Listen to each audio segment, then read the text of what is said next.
مجھے بہت غصہ چڑھا، فوراً ہجری پہنچا۔ پتہ چلا کہ ڈرائیور نے ٹھیک ہی بتایا تھا۔ تو بلو کو واپس لینے تھانے نہیں گیا؟ نہیں جی، اسے واپس لے کر کیا کرتا؟ وہ میرے کام کی کہاں رہی تھی، اس نے رحیم داد سے تھیکے لہجے میں کہا۔ ایسا تھا تو ہجری گیا ہی کیوں؟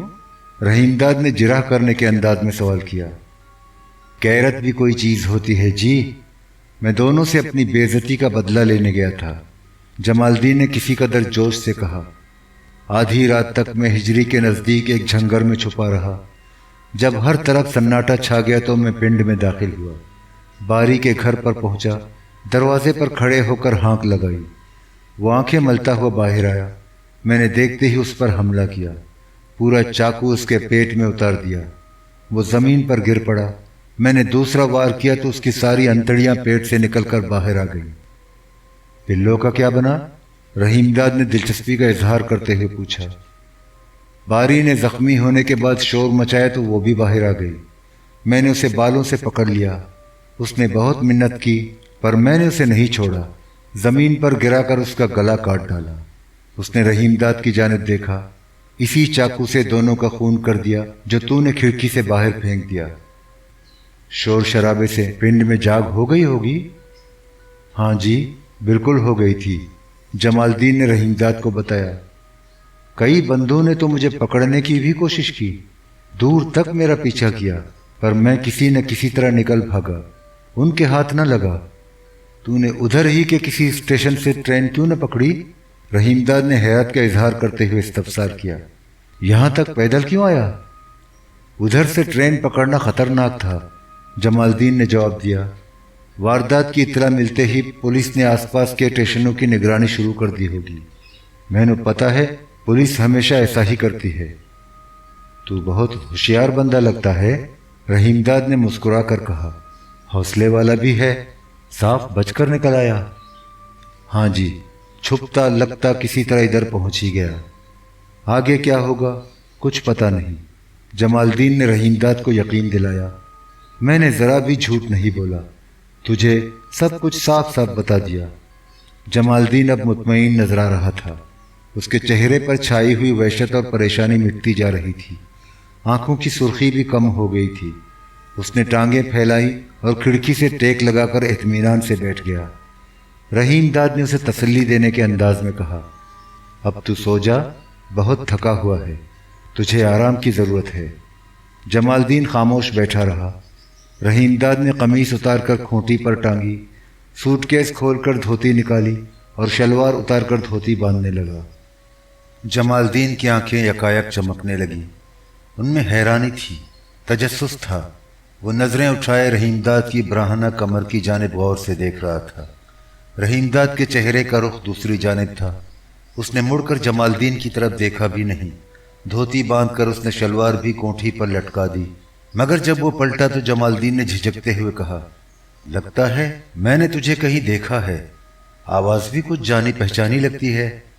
رحیم داد بہت سٹ پٹایا، اس کا چہرہ فق ہو گیا، مگر اس نے فوراً خود کو سنبھالا، لہجے میں بے نیازی پیدا کرتے ہوئے بولا، دیکھا ہوگا، پر میں نے تو تجھے آج سے پہلے کبھی نہیں دیکھا۔ مجھے تو یہ بھی پتہ نہیں تیرا نام کیا ہے۔ میرا نام جمال الدین ہے۔ اس کی آنکھوں سے تجسس بدستور عیاں تھی۔ تو کبھی احمد کوٹ میں تو نہیں رہا؟ پہلے میں بھی ادھر ہی ہوتا تھا۔ میں نے تو احمد کوٹ کا نام ہی پہلی بار سنا ہے۔ رحیم داد نے جمال الدین سے نظریں نہ ملائیں، بیزاری سے بولا، بیکار باتیں کر کے اپنا مغز خراب نہ کر، اب تو سو جا۔ رحیم داد اب اس کے سامنے موجود رہنا نہ چاہتا تھا، روشنی بھی نہ چاہتا تھا۔ وہ اٹھ کر کھڑا ہو گیا، کھونٹی پر سے قمیص اتار کر پہنی اور ہاتھ بڑھا کر سوئچ دبا دیا۔ چھت میں لگا ہوا روشن بلب بجھ گیا، ڈبے میں اندھیرا پھیل گیا۔ رحیم داد نے اپنی نشست کی جانب بڑھتے ہوئے صفائی پیش کی۔ میں نے بتی اس لیے بجھا دی کہ اگلے اسٹیشن پر ٹرین رکی اور کوئی سیکنڈ کلاس کا مسافر ہوا تو بتی جلتے دیکھ کر اندر آنے کی کوشش کرے گا، دروازہ کھٹکھٹائے گا، اندھیرا ہوا تو سمجھے گا کہ اندر کے سارے مسافر سو رہے ہیں۔ رات کو سیکنڈ کلاس کے سوتے ہوئے مسافروں کو جگایا نہیں جاتا۔ سیکنڈ کلاس میں سفر کرنے کا ایک یہ بھی فائدہ ہے۔ رحیم داد اپنی نشست پر بچھا ہوا بستر درست کرنے لگا۔